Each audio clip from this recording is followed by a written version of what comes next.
Шетајќи по царскиот дворец, царот си велеше: нели ова големиот град што ја го изградив да ми биде царска престолнина, со силата на својата моќ, за славата на моето величество. Исто си велеше: никој не ми е равен, кој е како мене, голем во мудрост и знаење. Зборуваше во своето срце: ќе си искачам на небесата над Божите звезди, ќе го изгрзам својот престол.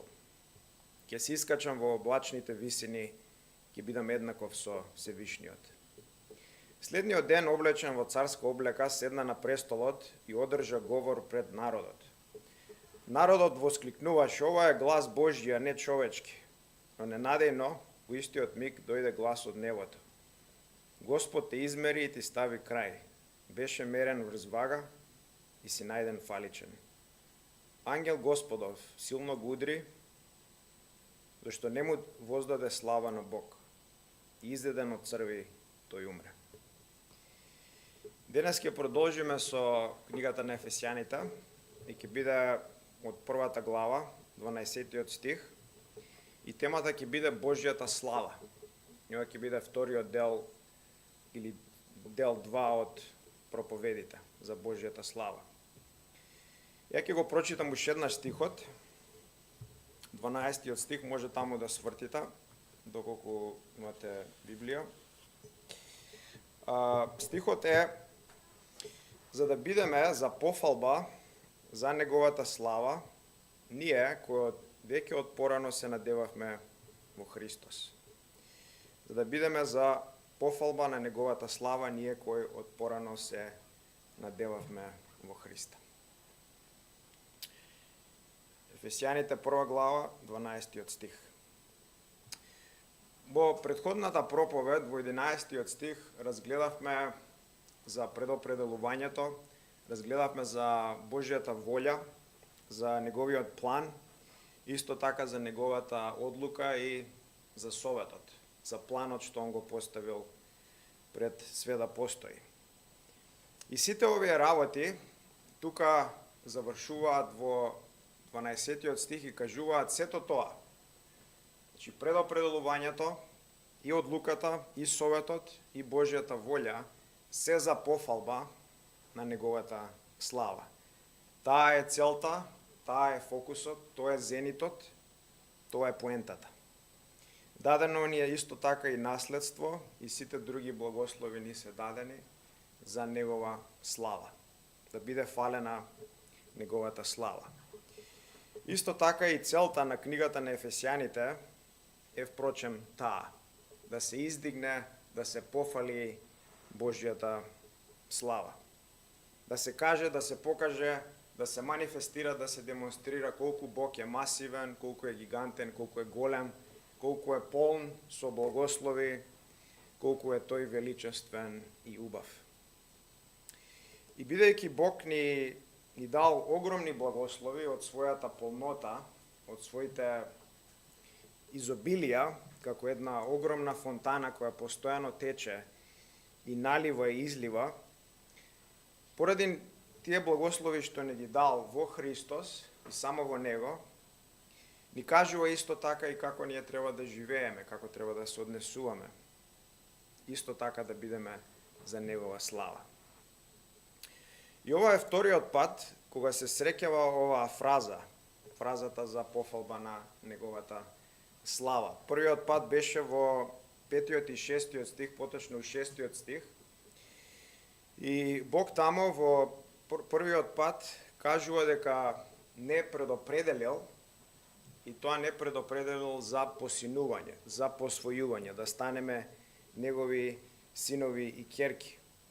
И преку предопределувањето, тој ни го дава најголемиот благослов, а тоа е да се биде син и ќерка на Бог. Нема ништо поголемо да се биде Божјо дете.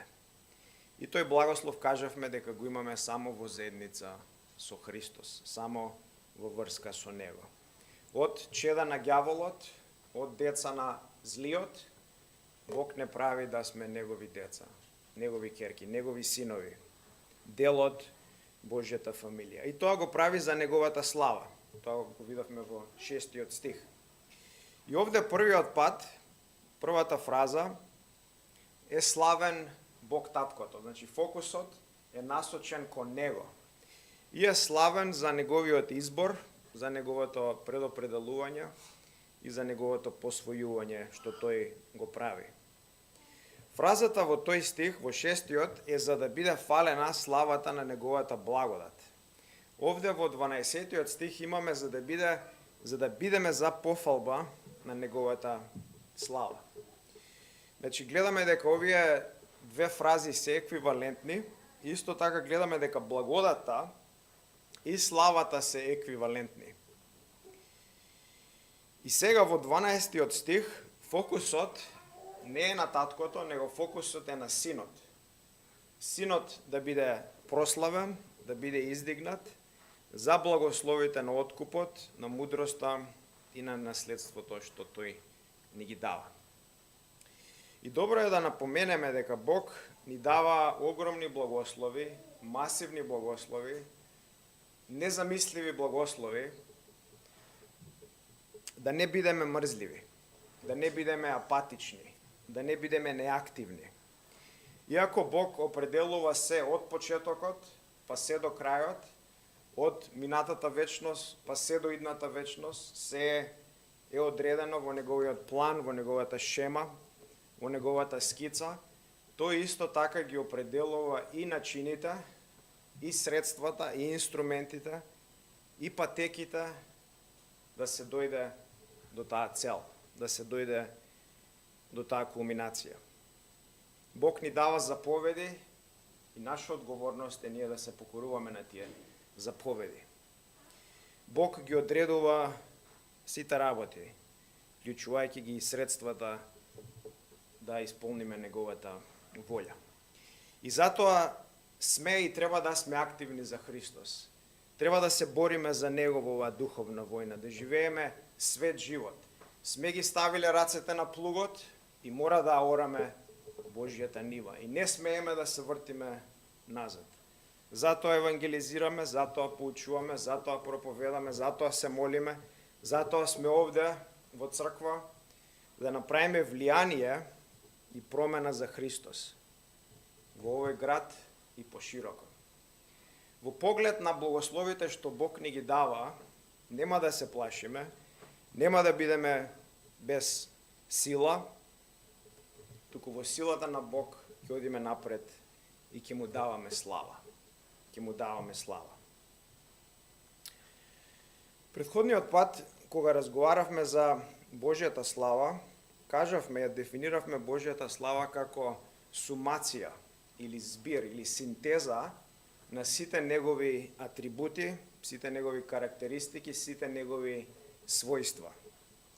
Божјата слава е неговата светост, е неговата добрина, е неговата милост, неговата благодат, неговата мудрост, моќ, сеприсутност, гнев против гревот и така натака.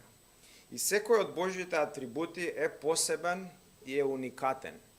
Има своја екселенција, има своја убавина, има своја масивност. Но каква масивност, каква грандиозност, каква големина е кога сите овие гигантски атрибути ќе се соиденат, ќе се заедно збират во едно нешто, во едно битие. Каква совршеност, каква слава, каква бесконечна и безгранична тежина произлегува кога сите Божји атрибути ќе се спојат заедно. Божјата слава е исто така неговиот карактер или неговото име или неговото битие, сумирано во неговите атрибути. Во 2 Петрова, 1 глава, 17 стих, Бог Таткото е наречен величествената слава. Петар пишува: зашто тој прими, мислејќи на Христос, од Бог Таткото чест и слава, кога од величествената слава му дојде гласот: ова е мојот возлюбен син, во кого ми е милината. Значи гледаме, Таткото е наречен величествената слава. Бог е во посебна класа, во посебна категорија, во посебна група и е сам. Нема никој како него. Е уникатен, е посебен Никој и ништо не може да се спореди со ова битие. Кажавме исто така дека стремежот на Бог е да се прослави самиот себе.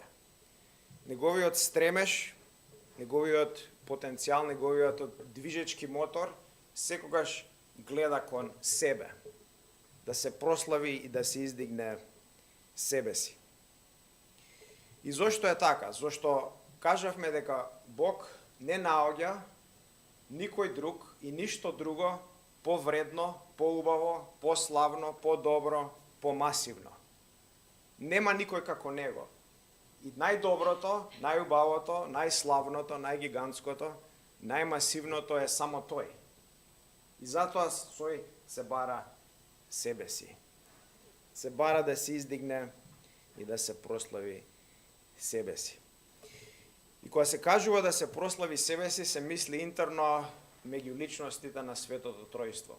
Таткото секогаш го прославува Синот, Синот го прославува Таткото, Духот ги прославува Синот и Таткото. Значи имаме славење и репроцитет. И на човекот на вистина му одговара Бог да се прослави себе си. Тоа на вистина му одговара. Зошто? Зошто е создаден за тоа. За тоа е создаден. Да го прославува и да го издигнува Бог. Човекот не е создаден да се прославува себе си, да се издигнува себе си. Кога тоа тој го прави, тој овенува, тој умира, тој се распаѓа, деградира. Впрочем, и гревот тоа му вика на човекот и го свртува од славање на Бог да се слави себе си. Сите стрелки, сите вектори, гревот ги врти од насоченост кон Бог да се насочени кон себе издигнување, себе прославување. А прославување на себе си значи прославување на ѓаволот.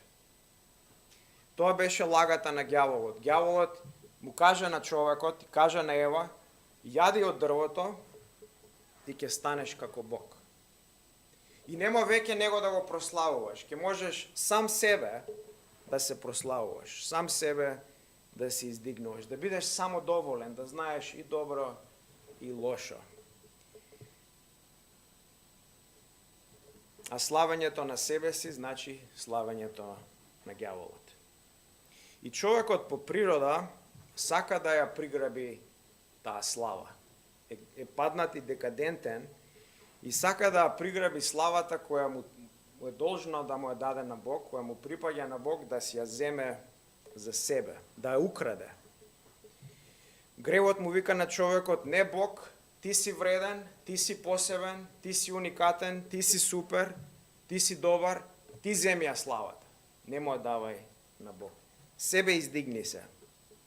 Ѓаволот му вика на човекот, не Бог, ти си паметен, ти си мудар, ти знаеш, ти можеш, ти си моќен, ти приграби ја славата, ти земи ја. Себе издигни се. И целта на паднатиот човек е да се бара и да се наоѓа себе си во себе. Да биде егоцентричен, себецентричен, да живее за себе и за своето добро по било која цена. Целта на човекот е не јас да се оштетам за твоето добро, туку целта е да те оштетам тебе за моето добро. Да ти искористам тебе за моето добро и да се издигнам, да се величам себе си. Ти да бидеш каменот кој ќе ме подигне повисоко.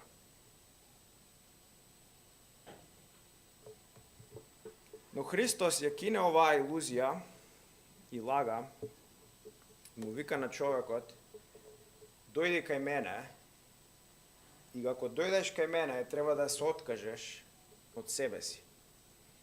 Треба да се откажеш од твојот грев, да се откажеш од твоите гледишта дека си добар, дека знаеш, дека можеш, дека си многу паметен, дека никој нема како тебе, дека си многу мудар.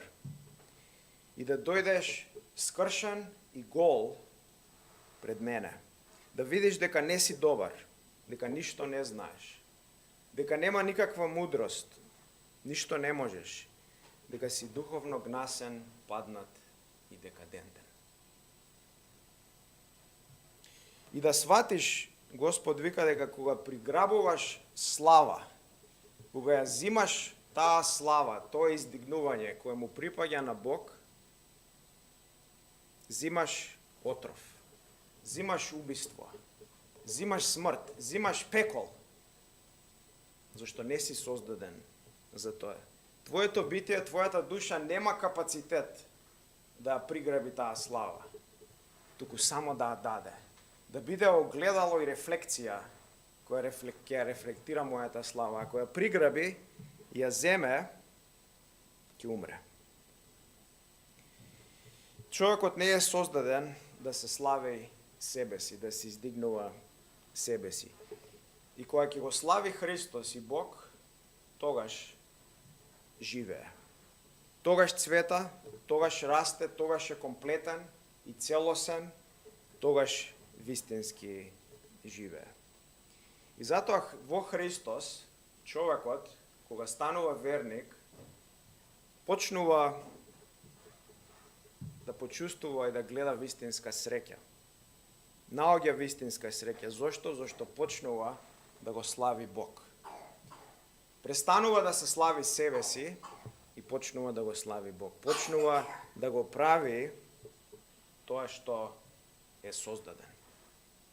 И ние кога гледаме колку Бог не љубел, колку масивни благослови ни дал, што направил за нас, до која степен паднал и се понизил, дека не избрал, не предопределил, ни дал откуп, ни дал мудрост, ни дал масивно наследство, како можеме самите себе да се славиме?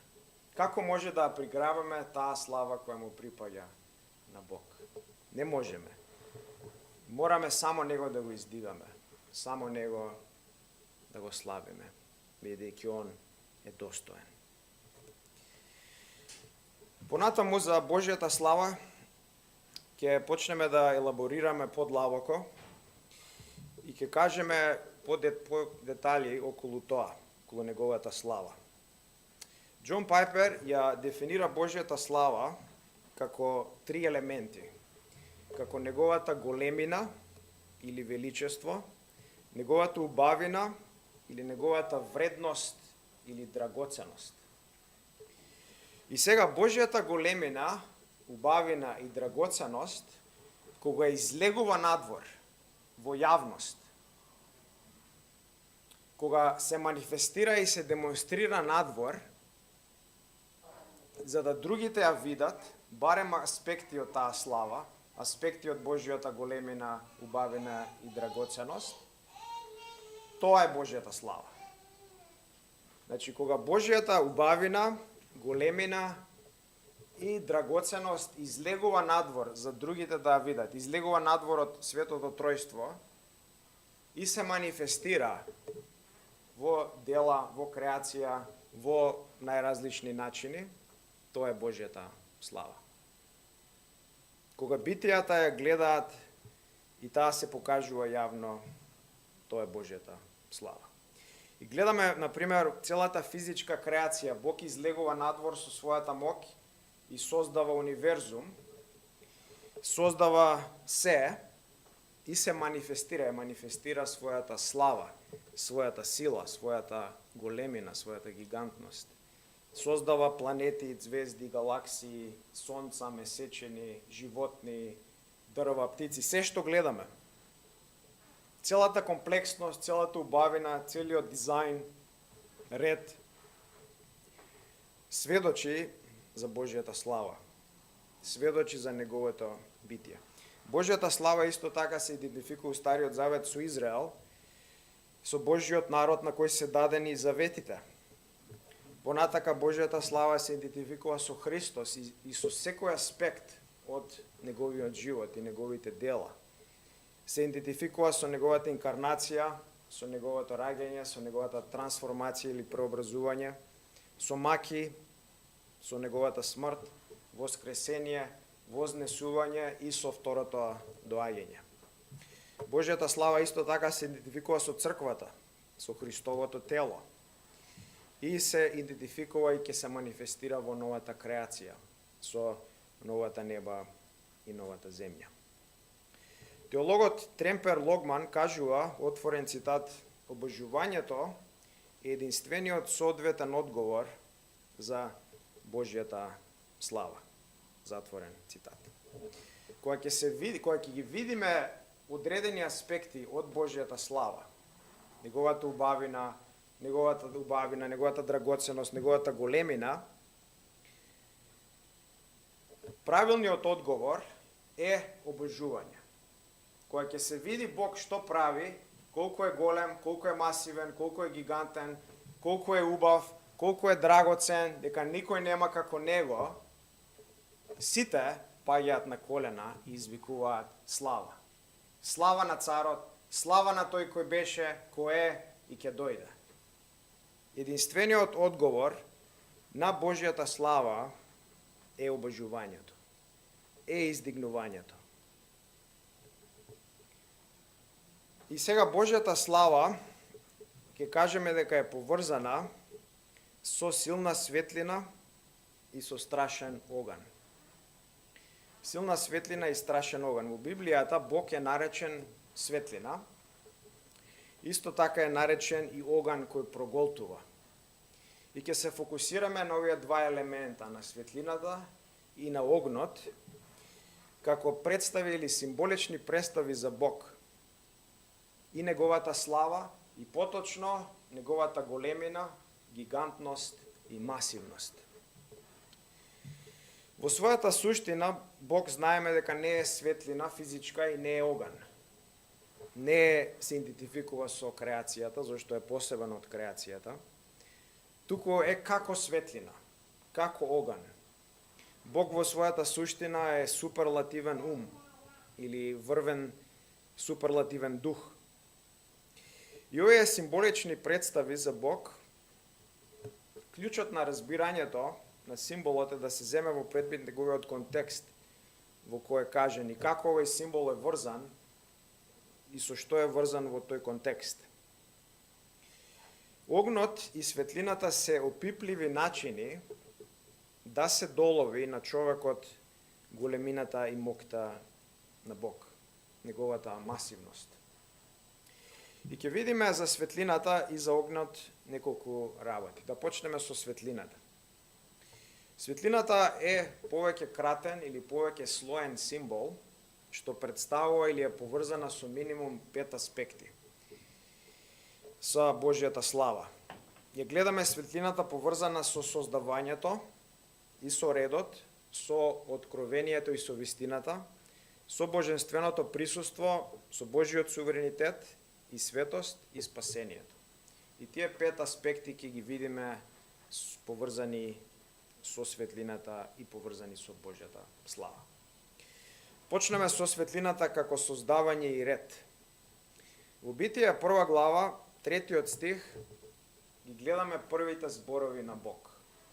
Бог доаѓа на сцената и проговорува одредени зборови. И првите зборови што Бог ги кажува се нека биде светлина. Нека се создаде светлината. И тоа го прави со збор.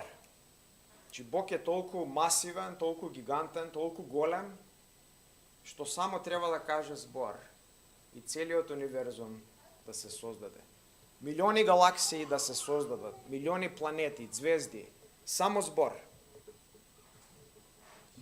Бог ја создава светлината и светлината е представена како основен елемент на креацијата.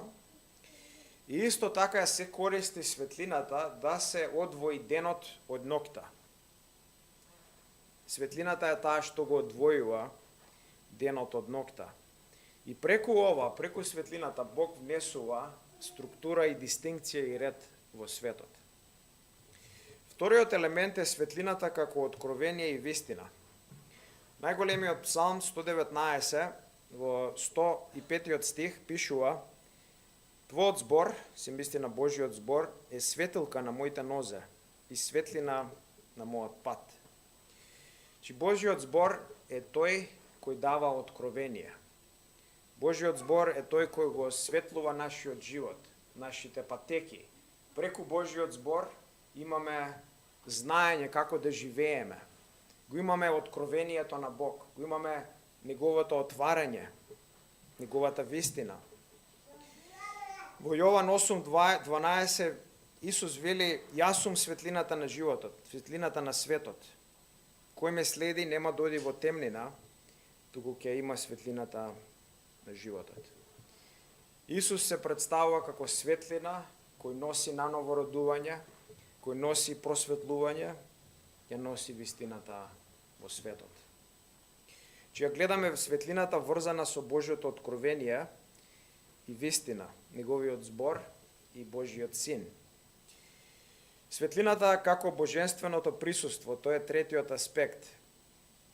Во Излез 3 глава, Бог му се појавува на Мојсие во запалена грмушка. Грмушката е запалена и гори, но не се суши, не опаѓа, не мириса. Таа сјае и блеска, одава изворена светлина. И Бог му вика на Мојсие: "Извади си ги обувките, зашто земјата на која стоиш е света." Зошто е земјата света? Таа била обична земја, обична пустиња, каде што Мојсие се шетал. Земјата е света зашто Бог е таму. Зашто Бог е во грмушката, зашто Бог е во грмушката и е полна таа со светлина. Затоа е земјата света. Светлината го означува Божјото свето присуство. Друг пример е така наречената шакајна слава, која била со израелците во Стариот Завет, и таа слава се појавува како вид на столб од облак дење и ги води израелците по нивниот пат низ пустината. И исто така се појавува ноќе како огнен столб кој дава светлина. Оваа слава, шекајна слава, ја исполнува скинијата или шаторот, кога тој е изграден во време на Мојсие. И исто така го исполнува храмот, кога е изграден во време на Соломон. Четвртиот елемент е светлината е поврзана со Божиот суверенитет и светост. Ја гледаме светлината како е представена и врзана со Божиот престол. Езекијел, например, има визија од Божиот престол и таа цела визија е исполнета со светлина. Например, у Езекијел 1 живите суштества сеаат како месинг. И фигурата на тронот, кој Езекијел ја гледа, е исполнета со светлина и виножито. Светлина појака од сонцето. Светлина која окјорува. Оваа светлина исто така ја гледа и Данијел, кога го гледа Бог на тронот. И го гледаме исто Јован, ја гледа во Откровение 4 глава, 3 до 5 стих. Јован вика: "Оној кој седеше на тронот изгледаше како камен јаспис и смарт, и божилак околу престолот имаше. И од престолот излегуваа секавици, гласови и грмежи, а пред престолот гореа 7 огнени светелки." Значи, гледаме светлината врзана со Божиот престол, што ни означува неговиот суверенитет, неговата контрола, неговото царување. И познатиот стих во 1 Јован 1:5, светлината е врзана со Божјата светост. Јован вика: "Бог е светлина и во него нема никаква темнина." Светлината ја означува неговата светост, дека Бог е кристално чист и совршено свет. Нема никаква дамка и грев во него. И петиот елемент е светлината како спасение. Светлината како спасение. Во Исаја 9:2 имаме пророштво за доаѓањето на Месијата. Стихот вели: "Народ кој седеше во темнина виде голема светлина, оние кои живееа во мрачна земја ги осветли силна светлина." Значи, ова пророштво за Месијата кој носи светлина, е тој што го носи спасението, што го ја носи надежта. Спасителот доаѓа и носи голема светлина, носи спасение. Откровение исто така го гледаме истиот концепт, 21 глава, 23 до 24 стих, каде е опишан новиот Иерусалим, како е осветлен од славата Божја.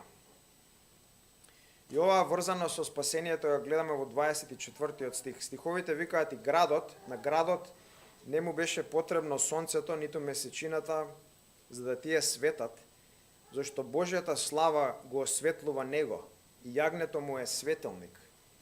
И народите на оние кои се спасени, одат и ќе одат во неговата светлина, и земните цареви ќе ја принесуваат во него својата слава. Значи, спасените одат во неговата светлина. Гледаме светлината и спасот како се врзани овдека. Впрочем, исто така и рајот. Што е рајот? Рајот е место на светлина, зошто бидејќи Бог е тамо и го исполнува рајот со благослов и добрина. Значи, видовме 5 аспекти како светлината е врзана и ја манифестира Божјата слава. Создавањето и редот беше првиот, откровението и вистината, вториот, божественото присуство, третиот, четвртиот, Божиот суверенитет и светост и петиот, спасението. Понатаму огнот е вториот елемент за кој ќе разговараме. Бог е исто така представен како оган во Библијата. И необичен оган, туку оган кој е страшен оган кој проголтува, кој не седи мирно, него се шири и проголтува. Како вечен оган кој никогаш и ништо не може да го изгаси. Штом се запали, никој никогаш не може да го изгаси. Огнот е мокен символ на божествената казна и суд, и тоа го гледаме низ целата Библија. Например, како одговор на ужасните гревови на Содом и Гомора, во Битие 19 глава, Бог праќа од небото оган и сулфур да ги уништи. Оган и сулфур се пуштени како суд, како казна над овие градови, и тие се тотално спалени. Чи нема жив останато од нив. Ниеден жив човек. Бог од рајот го праќа пеколот да ги уништи овие градови во форма на оган. Понатака пророкот Илија во втора книга Цареви од првиот 1:10 повикува оган од небото како казна на војниците кои доаѓаат да го уапсат. Тој повикува оган и оган паѓа и ги уништува овие војници, ги спалува. Огнот исто така е представен како казна, но не која уништува, него која прочистува, која просветува. И ова го гледаме, например, во Малахии 3, 2 и 3 стих. Стиховите велат, но кој ќе го издржи денот на неговото доаѓање, се мисли на Божјото доаѓање, кој ќе го издржи кога ќе се појави тој, зашто тој е како оган што растопува, како пепелница што чисти, па ќе седне тој како пречистувач на сребро и ќе ги очисти синовите на Ливај, и ќе ги претопи како злато и како сребро, за да тие му принесат жртва во правда. Го гледаме Бог овде представен како оган кој прочистува, и тоа прочистува од грев, ги прочистува синовите на Ливај, за да тие бидат свети. Крајниот суд исто така на Бог е оган. Бог еднаш го потопи земјата и удави земјата со вода и се во неа. Само спаси мал број на луѓе во бродот. Но целата земја еднаш беше потопена со вода. Вториот пат и последниот пат, целата земја ќе биде потопена и удавена со оган. Се ќе биде уништено со оган. 2 Петрово 3, 7 и 10, Петар вика, а сегашните небеса и земјата со истото слово се запазени и се чуваат за денот на огнот. Се чуваат за оган до денот на судот и погибелта на безбожните луѓе. А Господовиот ден ќе дојде како крадец во ноќта, во тој ден небесата ќе поминат со голема бучава, а основите горејки од топлина ќе се распаднат и земјата ќе изгори со сите дела што се во неа. Небесата и земјата ќе бидат уништени, ќе бидат поплавени, удавени со оган. Божиот суд и казна ќе дојде над грешниците како оган. И на крај, ултимативниот суд, вечниот суд, крајната казна е пеколот. Пеколот како што е представен? Пеколот е представен како оган, како страшен оган, како вечен оган, како мачен оган, кој никогаш не може да биде изгаснат. Во Евангелијата Господ Исус многу често зборува за пеколот, дури дупло повеќе зборува за пеколот отколку за рајот, и ги предупредува луѓето таму да не одат, да не завршат во ова страшно место, овој страшен суд. И Исус го представува пеколот како оган. Оган кој постојано гори. Постојано вечно гори. И сите грешници ќе бидат фатени, никој нема да избега, никој нема да се скрие, никој нема да биде заборавен, сите ќе бидат казнети и фрлени во пеколот. Бог е представен како страшен оган кој проголтува и нема шега и играчка со него. Ја гледаме Божјата слава поврзана со светлина и со оган. И ова ја представува неговата масивност или големина или гигантство. Но исто така во Библијата гледаме поврзаност не само со светлина и оган на Бог и неговата слава, туку гледаме како Бог се поврзува и со други физички појави и феномени. Други физички елементи, како на пример громот и молњата. Божиот збор е како гром. Бог кога зборува грми. Со ветрот исто така. Светиот Дух е наречен ветер кој дува каде сака и носи спасение каде тој сака, носи наново родување. Исто така имаме врзување со водата. Исус е водата на животот. Кој ќе пие од оваа вода никогаш нема да ожедне. Со храната Исус е живиот леп, небесната мана, кој јаде никогаш нема да огладне. Значи гледаме поврзаност на материјални физички работи со Божјата слава, со неговиот збор и што може да заклучиме од овие работи? Што може да извлечеме од ова? Може да заклучиме дека Бог оставил траги од себе си насекаде. Во сите физички работи, во целиот материјален универзум, Бог оставил траги од себе си. Него да го видиме во сите овие работи. Кога ја гледаме светлината, да се подсетиме на неговата сувереност и светост. Кога ја гледаме светлината, да се подсетиме на неговата присутност, дека он е тука, дека он е меѓу нас, дека неговите очи се насекаде и гледаат се. Да се подсетиме на спасението, на надежта и така натака, на сите овие 5 елементи кои ги кажавме. Кога го гледаме огнот, да се подсетиме дека Бог е судијата, кога гледаме топлина, да се подсетиме на пеколот. И дека казната ќе дојде на грешниците. Кога гледаме се околу нас, да го видиме Бог и неговата слава манифестирана. Да не бидеме слепци, како животни, туку да имаме отворени очи и да го гледаме Бог во сите работи. Сите работи да бидат како поинтери, како показатели, како вектори кон Бог. Неговиот збор. И се е создадено, бориме материјално па и духовно, да се покаже Божјата слава, да се покаже колку Бог е моќен, колку Бог е голем, колку Бог е гигантен, колку е масивен.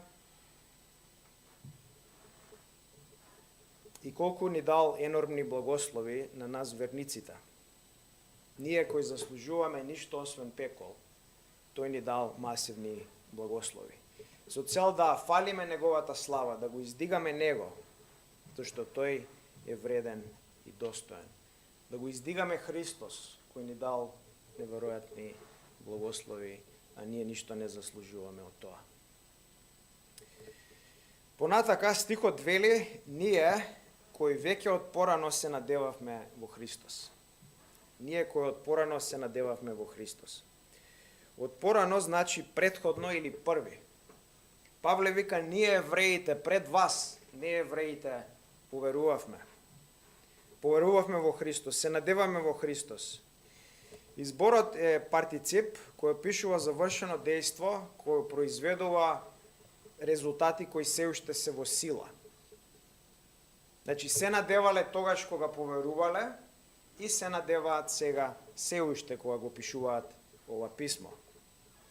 И интересното е што не се користи зборот, Павле не го користи зборот ние кои поверувавме во Христос, него го користи ние кои се надевавме во Христос или се надеваме во Христос. Наместо вера користи надеж. Зошто? Зошто користи надеж, а не вера? Ајде да видиме зошто е така. Ќе почнеме со дефинициите на вера и надеж и нивната врска меѓу двете. Што е вера? Имаме дефиниција на вера во Евреите 11 глава, 1 стих. Авторот вика, вера е тврда увереност за она на кое се надеваме и убедување за нештота што не се гледаат. Че гледаме дека вера е доверување, вера е предавање, вера е уверување, верата е раката која го фаќа Христос, верата се очите кои го гледаат Него, ушите кои го слушаат Него, нозете кои одат и трчаат по Него, верата е устата која го јаде Христос. Че верата е убеденост во Бог и во неговата вистина, во неговите дела, во неговиот збор. И овој стих јасно ни кажува, ја дефинира верата и кажува дека верата е основата на надежта. Верата е прва од која излегува надежта и сите други духовни плодови. Дефиницијата на надеж ја гледаме во Римјаните 8 глава, од 23 до 25 стих. Павле вика, не само тоа, туку и ние самите, кои ги имаме првините на духот, воздигнуваме во себе, очекувајќи посинување од купување на нашето тело. Зошто во таа надеж бевме спасени, надежта што се гледа не е вистинска надеж. Зошто кој би се надевал на она што го гледа? Кога се надеваме пак за она што не го гледаме, со трпение го очекуваме. И овде ја гледаме дефиницијата на надежта. Надежта е таа која трпеливо чека. Надежта е таа која чека да се исполни тоа што е ветено, тоа што го верува. Не е желба, не е посакување, не е некоја имагинација, туку е уверено очекување да се исполнат Божите ветувања. И оваа интеракција меѓу верата и надежта ја гледаме во Римјаните 5 глава, од 1 до 3 стих. Павле вика, и така оправдани преку верата имаме мир со Бог преку нашиот Господ Исус. Преку Него со верата добивме пристап во оваа благодат во која стоиме и се фалиме во надеж на Божјата слава. Че верата во Божјата благодат ни дава надеж за неговата слава. Че верата и надежта се различни, но сепак се неразделни. Верата е доверба во Божите ветувања, а надежта е таа која радесно исчекува тие ветувања да се исполнат, да дојдат до исполнување. И затоа Павле користи надеж овде, зашто е во контекст на благослови, на Божји ветувања, и во тој контекст има благослови и ветувања кои се дадени, кои не се целосно реализирани, кои не се целосно исполнети. Се почнати, но не се целосно. И надеж има Павле и сите ние и радосно го изчекуваме нивното целосно расцветување, целосно исполнување на Божите благослови и ветувања. Затоа се користи, Павле го користи терминот надеж. Сега прашањето е, каде ти ја ставаш твојата надеж? Гледаме Павле ја става во Христос, но каде ти ја положуваш твојата надеж за спасение? Во православната црква има една химна, се вика акатистичка химна и се состои од пофалби и молитви упатени кон Богородица. Зборот акатистос значи не седи, тоа стои, и кога учесниците ја пеат или ја молат оваа химна, стојат. Химната се состои од 24 строфи, е составена, се мисли дека е создадена, направена е во градот Константинопол, во 6 век по име од човек по име Романос Мелодис. Ја ќе прочитам дел од оваа химна, голема е, прочитам дел, да видиме како се гледа Богородица, како се гледа Марија во православната црква и каде они ја ставаат својата надеж.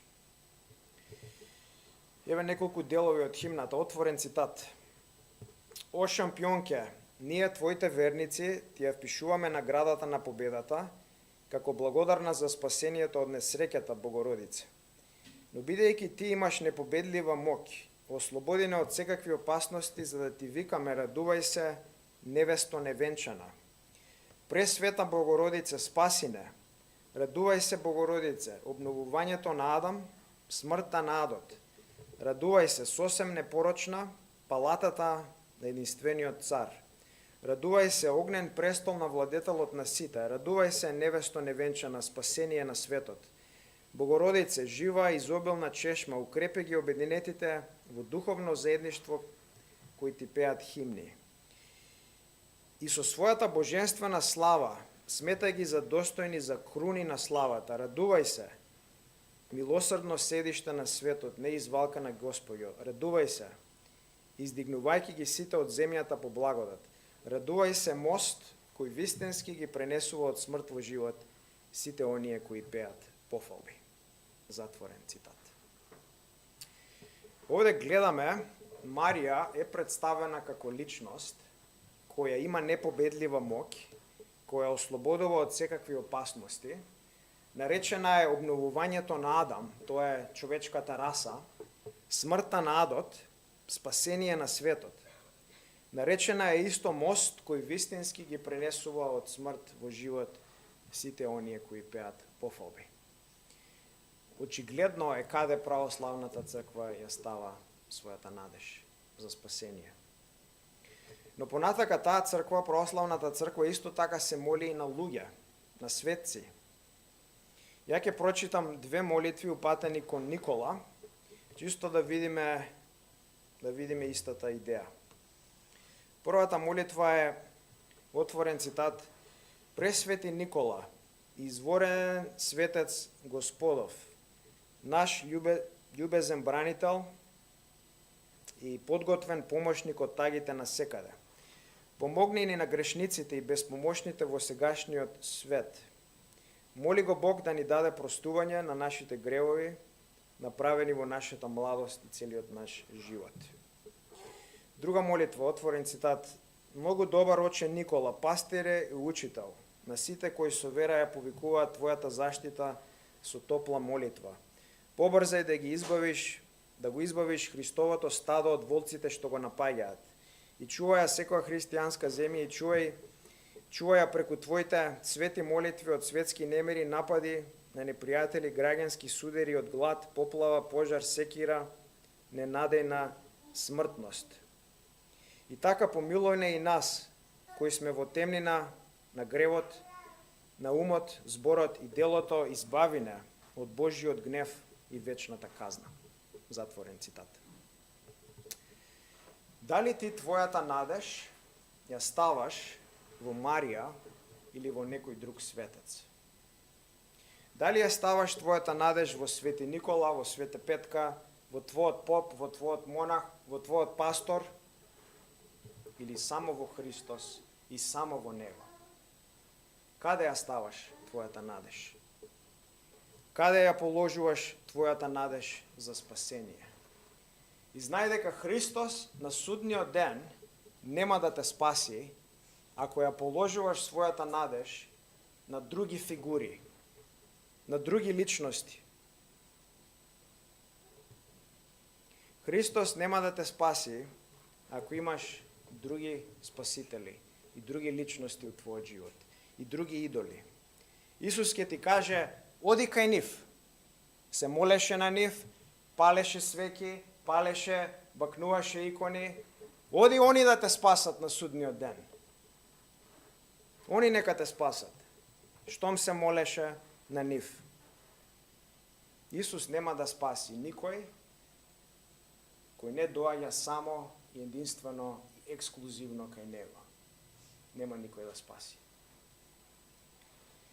Молитвата е излив, е експресија на обожување и само мора да е резервирана ексклузивно за Бог. Молитвата е форма на обожување и мора само да му се даде на најголемиот, најврвниот, најгигантскиот, најмасивниот, а тоа е само Бог.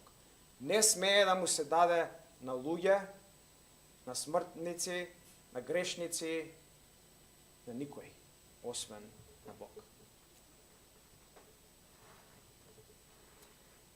Например, во книгата Јован, книгата Откровение напишана од Јован, тој сака да се моли на ангелот кој му ги дава овие откровенија. И видете што вика ангелот во Откровение 19 глава 9 и 10 стих. Ангелот му зборуваше на Јован и му вика: напиши ги, блажени се оние кои се повикани на јагненовата свадба. Уште ми рече, овие се вистински Божји зборови. Јас, Јован, паднав пред неговите нозе да му се поклонам. И тој ми рече, не прави го тоа, јас сум твој сослужител и на твоите браќа кои ги имаат Исусовото сведоштво. Поклони му се на Бог. Истото го имаме Откровение 22, 8 и 9. Јован вика, јас, Јован, го чув и го виде ова, и кога го видов и го чув, паднав да му се поклонам пред нозете на ангелот, кој ми го покаже ова. И тој ми рече, не прави го тоа, јас сум твој служител и на твоите браќа, пророците, и на сите оние кои пазат зборовите на оваа книга. Поклони му се на Бог. Не смееме да се молиме на ангели, на луѓе, дали се мртви, дали се живи, туку мора нашата молитва да биде секогаш насочена кон Бог и нашата надеж да биде секогаш кон тој што умре и воскресна, само кон Христос и кон никој друг. И сега ќе преминеме на примена од стихот. Ќе има две примени. Првата ќе биде за Божјата слава, втората за Бог како најголем. Првата примена е Божјата слава украдена. Дали ја зимаш Божјата слава? Дали некогаш си сосменил да ја земеш, да ја приграбиш за себе? Кога ја гледаш креацијата околу себе и се што Бог создал и не му даваш слава на Бог, туку викаш дека нема Бог, дека нема создател, нема креатор, цело ова е настанато по некој природен пат, преку случајност, преку некоја несреќа, му ја зимаш славата на Бог. Ја крадеш од Него славата на Бог, која не му ја даваш за Неговото создадение. Пред неколку години евангелизирав еден човек и збореше, ако има Бог, нека ме утапа на лице место. Тоа го кажуваше. Нека ме утапа одма на лице место. После 8 месеци, тој човек умре од срцев удар на лице место. Бог му даде 8 месеци да живее, да се покае. Бог нема да дозволи Неговата слава да биде приграбена. Или ќе се даде сега, или ќе се даде во пеколот. Бог нема да дозволи Неговата слава да биде приграбена. Понатака, ако мислиш дека ти со твоите дела можеш да придонесеш на спасителната жртва која Исус ја прави на крстот за тебе и твоите гревови, и мислиш дека неговото дело не е доволно, ти треба плюс да направиш работи, плюс да се крстиш, плюс да се молиш, плюс да взимаш причаш, плюс да постиш, дека тоа не е доволно, ти треба плюс да правиш делови и дела. Ја взимаш Божјата слава. Крадеш од славата на Исус. Не му даваш слава целосно на тој кој умре и воскресна. Ја приграбуваш. Јас да имам некој удел во тоа, во неговото спасение. Понатака, како вистински верник, кога ние не живееме достојно за Христос, кога паѓаме во гревови, кога го прекршуваме неговиот збор, ја крадеме неговата слава.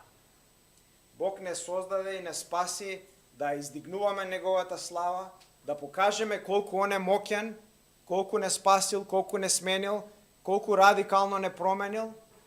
И секој пат кога паѓаме во грев, секој пат кога се нурнуваме во септичката јама на гревот, крадеме од неговата слава. И кажуваме дека он не е достоен, дека не е славен. Секој пат кога не му даваме слава на Бог со нашиот збор, нашите дела, нашиот живот, нашиот однос, ја крадеме таа слава. Кога го трошиш твоето време, енергија, пари, твоето тело, твоите капацитети и не му ги даваш на Бог, кога го трошиш твоето време, твоето тело, твоите капацитети, твоята енергија на празни и неполезни работи, ги крадеш тие работи од Него. Ги крадеш. Се ни е дадено од Бог на заем. И телото ни е дадено на заем, и енергијата, и капацитетите, и парите, се што имаме ни е дадено на заем, и на судниот ден ќе дадеме отчет на Бог за сите тие работи. И наместо твоето време, твоите пари, твоите капацитети и твоето тело да ги користиш за Божјата слава, кога ги користиш за нешто друго, ја крадеш таа слава. Место да му ја дадеш на Него, ја приграбуваш за себе. И како што кажавме, умираш. Не си среќен. Може мислиш дека си среќен, ама не си среќен. Умираш. Зимаш отров кога ја зимаш таа слава за тебе. Така да мора се што Бог ни дал да биде насочено кон Него, кон Неговата слава. Сите стрелки на нашиот живот мора да покажуваат кон Него. Понатаму, како верници, кога му служиме на Христос, кога пееме за Него, кога евангелизираме, кога читаме Библија, кога се молиме, кога читаме теолошки книги, дали тоа го правиме за Божјата слава? Или го правиме ние да се покажеме пред другите? Ние да се докажеме, да кажеме колку знаеме, колку сме паметни, какви теолошки гледишта имаме? Зошто го правиме тоа? Дали патот на службата или службата е патот до твојата слава? Дали Христос е инструментот кој тебе ќе ти донесе слава? Дали го користиш Христос ти да се издигнеш? И ти да се возвеличиш? Дали црквата ти е место и поле и сцена и театар, ти сам да се издигнеш? Ти да се покажеш пред другите? Или да го издигнеш Бог, да кажеш, он е врвниот, он е гигантскиот, он е најголемиот.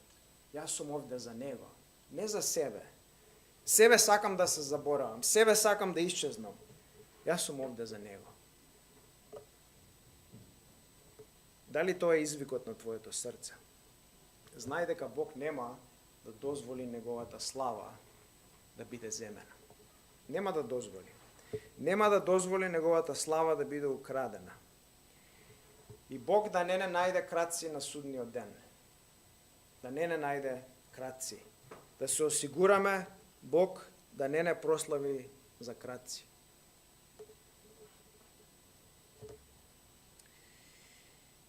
Втората примена е Бог е најважниот. Бог е најважниот. Замислите, Бог создава се. Се создава. Тој е тотално независен.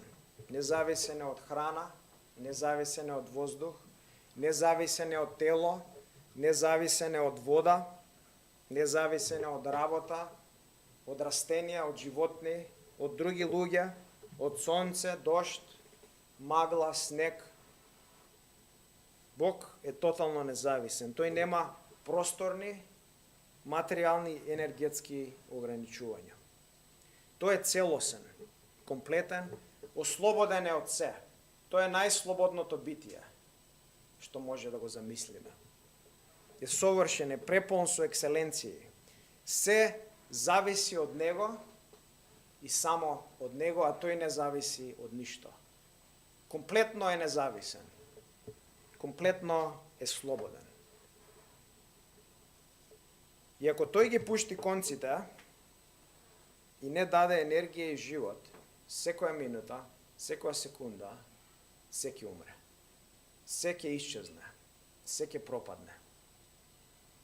Затоа, се што е создадено е второзначајно, е второстепено, е секундарно. Се што е создадено.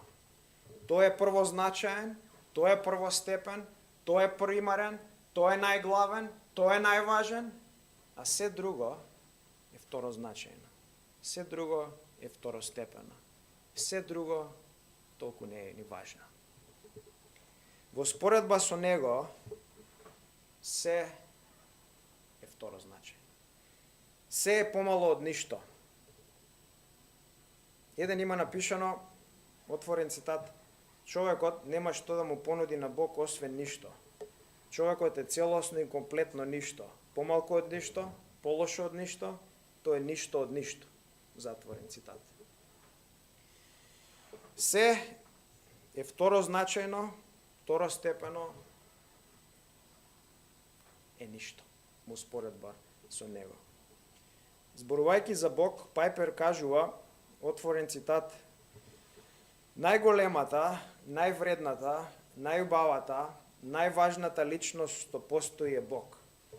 Тој е повеќе достоен за интерес, за внимание, за воскит, за уживање од сите луѓе и сите реалности заедно, вклучувајќи го и целиот универзум. Затворен цитат. Дали Бог е најважниот во твојот живот? Дали Бог е примарниот, врвниот, најважниот? Или не е? Дали нешто друго е првозначајно, првостепено, примарно у твојот живот, а Бог е тука негде второзначаен, третозначаен, негде у шкаф, да ми помогне кога ќе ми е тешко, да ми одговори на молитви, а не ми е најважен, не ми е прв, не ми е примарен. Дали Бог е примарен у твојот живот, дали тој е најважен? Ако не е, дали сакаш тој да биде? Да биде најважниот, најголемиот, најважниот, најубавиот. Да биде најубавата убавина која ќе те магепса и никогаш нема да те пушти.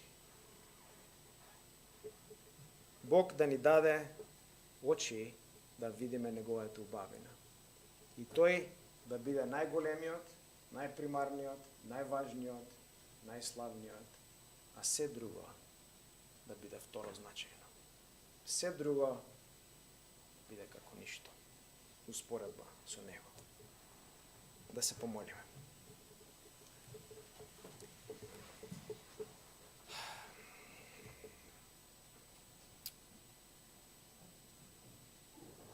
Господе, ние живееме за Твојата слава. Помогни ни да живееме повеќе за Твојата слава, за Твојата големина, за Твоето име, за Твојот карактер. Што сме овде, Сме создадени, сме спасени, сме просветени за Твоята слава. Постоиме да кажеме колку Ти си голем, колку Ти си вреден, колку Ти си масивен, колку Ти си убав, колку Ти си драгоцен, дека нема никој како Тебе. Боже, помогни ни овие да не бидат празни зборови, туку на вистина Тебе да Те видиме. На вистина Ти да бидеш првиот, Ти да бидеш најважниот, Ти да бидеш нашата љубов,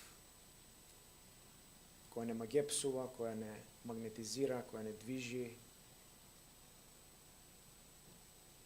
Ти да бидеш најважниот, најголемиот, најубавиот.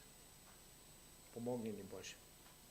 Смени не да сме богоцентрични битија, а не себецентрични, не човекоцентрични, не другоцентрични, туку Ти да бидеш првиот и последниот.